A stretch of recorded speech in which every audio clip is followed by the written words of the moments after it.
Hi, I'm Coach Corey Wayne, and this is my video coaching newsletter. And the topic of today's newsletter is going to be Complacency Ruins Attraction. Well, I've got an email. It's kind of a failure, but it's also a great success story. This particular guy found my work a couple years ago, read the book several times, figured I got it, don't need to read this anymore. He attracted a really great woman to his life, had a great relationship, and then over the past couple of years, he kind of got off track, started to gain weight, got complacent in the relationship, kind of lost his focus on his purpose, and he even became needy and unattractive to his girlfriend. And then one day after 2 years, she tapped him on the shoulder and said, "See ya, sucker." So obviously he kind of went into a tailspin, and he was sitting on his bed one night, drinking himself into a stupor, and he looked up, and there was my book on his shelf. So he took it down, he started reading again, and did some really amazing things to turn his life around in just 4 months. So I thought it was a great story to inspire you, because this is a guy who learned the fundamentals but really didn't master them, figured he had it all taken care of, didn't really read it 10 to 15 times, read it enough to be successful, to get his girl to fall in love, but he wasn't able to maintain it because he did not learn all of the fundamentals, and he didn't stay focused on his mission and purpose in life. It's a great email to learn from, of what to do and what not to do, obviously. But even if you fuck up, how you can redeem yourself. And this guy's done an amazing job. Very proud of him. So I got a quote that I wrote, and then we'll jump right into his email. And the quote says, "When you love your life, you naturally will take better care of yourself. You'll eat better, exercise more, work harder, and have a more positive and optimistic attitude towards life and the challenges it naturally brings. Life will feel more effortless because of the natural enthusiasm you have for enjoying your life and the people in it. The happier you are, the more attractive, approachable, and desirable you will be to your romantic partners. Romantic success is the result of having a fun and exciting life that you're proud of. Happiness is contagious and attracts other happy people. Do what makes you happy, even if you have to do what sucks temporarily, as a means to an end to get from where you are right now to where you want to be. With enough time, patience, practice, and repetition, you can build the life and lifestyle you've always wanted." So let's go look through his email. He says, "Dear Corey, I fell in love with your work a little while ago through the recommendation of a friend." We'll tell your friend I appreciate the referral. "That is the highest compliment you can give me, is to refer your friends and family to my work. So thank you for all of you who continually do that.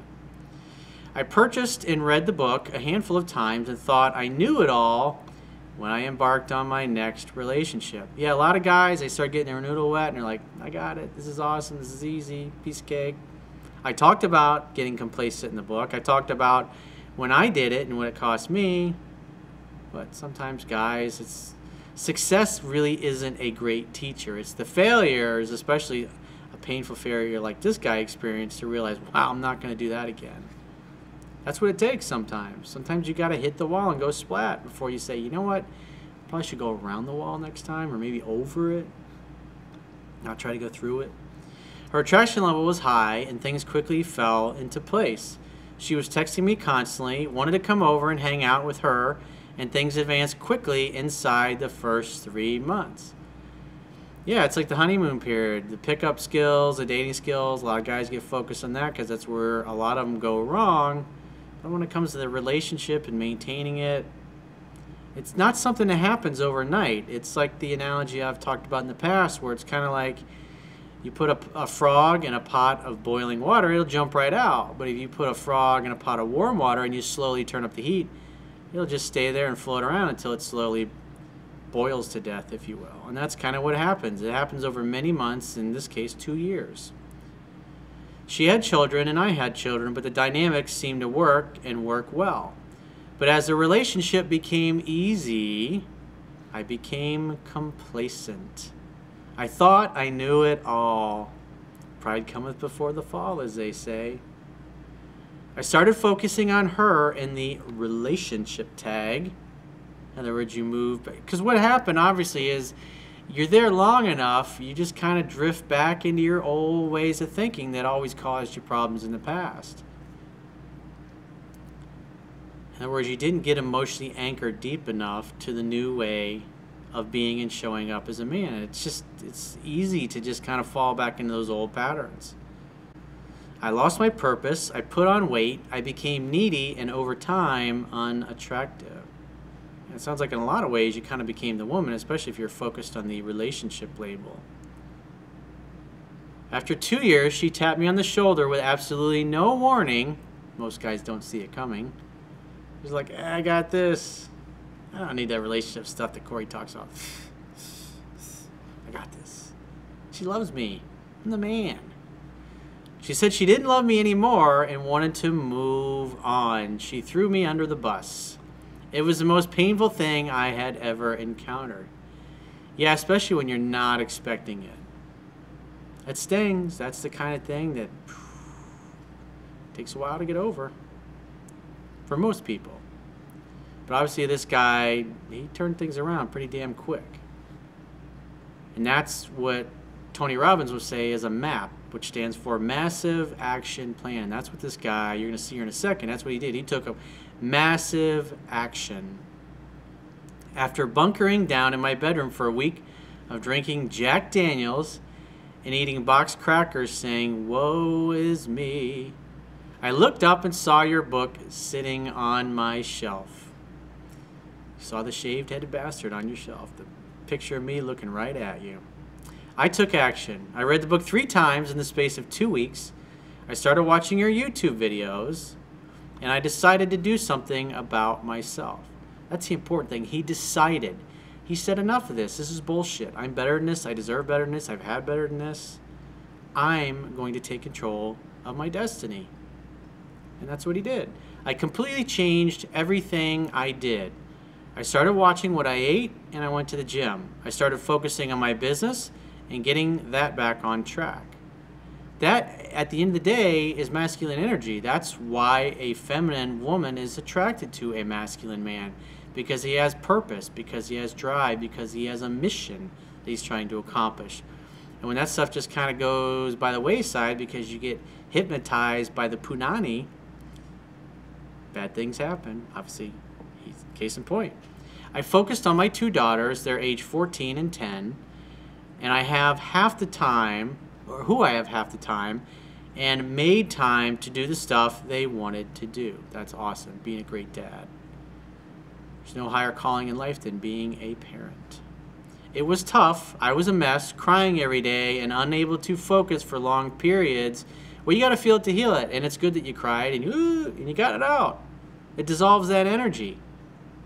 Because if you don't, if you just drank or you covered up with drugs or chocolate or whatever, doing binge watching of Netflix or whatever you do, you're not really feeling it, and you got to feel it to heal it. You got to experience all of that pain for it to dissolve and no longer have an effect on you. So that was actually a real great benefit, because a lot of guys would admit that they did that. So good for you, man. Because it's just stuck energy is all it is. You experience it, it dissolves, and it moves right through you. But I took things piece by piece. I allowed myself to feel the pain so I could move through it. You definitely have been paying attention. Each day became easier, and slowly I edged my way forward. Just trying to get a little better each and every day. That's all you can do. You get the same amount of hours in a day that everybody else has. It's just most people waste the hours in their day. They don't really spend it being productive. They spend it being busy to get their mind off the things that they don't like in their lives. They distract themselves with all kinds of shit. It has now been 4 months, and I've stripped 22 kilograms and feel fantastic. I am running for the first time in 10 years. I have found my passion for hiking and photography and have done some awesome treks. I've rediscovered my passion for my business and my clients. You're embodying masculine energy. This obviously makes you really attractive to women. Because you got a mission, you got a purpose, you're moving with a purpose in life. That's what a man is. I am busier than I have ever been, and I'm about to unleash a new program to attract some new clients. My girls are happier, and I am making plans to take them to Europe in July of 2018. That's awesome, dude. Your girls are lucky to have a dad like you, dude. You have no idea, trust me. If you saw half the kind of emails I get, it's like, world's a fucked up place. And then I met her, this gorgeous, wonderful girl who merely strolled into my life completely unexpectedly and has stayed. She is amazing, and she is everything I could have ever hoped for. Hot, intelligent, compassionate, and emotional. And best of all, she wants a piece of Mr. Awesome. That's because you are fucking awesome. Good job, dude. Very proud of you. But unlike before, when I became complacent, I am reading her book for the 10th time in 4 months, so I know the stuff backwards and forwards. Smart man. Better late than never, dude. If you don't have time to do things right, when will you have time to do it over? This guy didn't do things right in the beginning the first time around, but he did it over, and at the end of the day, he's even better off with this woman than he was the first one. He's busier, he's more focused than he was before. So his world had to come crashing down in order for him to get his shit together and really make things happen. All paths lead to the same destination. The ex has sent out a few texts, but I haven't reached out. Why should I heat up leftovers? Yeah, why should you? She got replaced by somebody better. Next. You snooze, you lose, sweetheart. Everything in my life lies in front of me, and I am eternally grateful, Coach, for showing me the light. Well, I'm eternally grateful to you for taking action and making the world a better place, being a better dad to your girls. If you ever get to Sydney, Australia, the land down under, I would love nothing more than to have you around for a true Aussie bobby. We'll throw a few shrimp on the bobby. So please let me know. Best regards, Bob. It's not really Bob, but I call everybody Bob. What about Bob, by the way? So if you'd like to get my help personally, and if you haven't got the book yet, go to my website, subscribe to the email newsletter, and you can read it for free. Do it right now. You can also get the Audible version for free by going to audible.com and subscribing to a free trial. I mean, you either get what you need or you don't pay anything. I mean, who offers you that? If what I was giving away really sucked, nobody would buy my books. But the reviews and emails like this pretty much speak for themselves. So if you'd like to talk to me personally and get my help with a challenge you may be facing in your personal or professional life, go to my website, click the products tab at the top of your page on any screen or page of my website, and just book whatever coaching option works for you. And I will talk to you soon.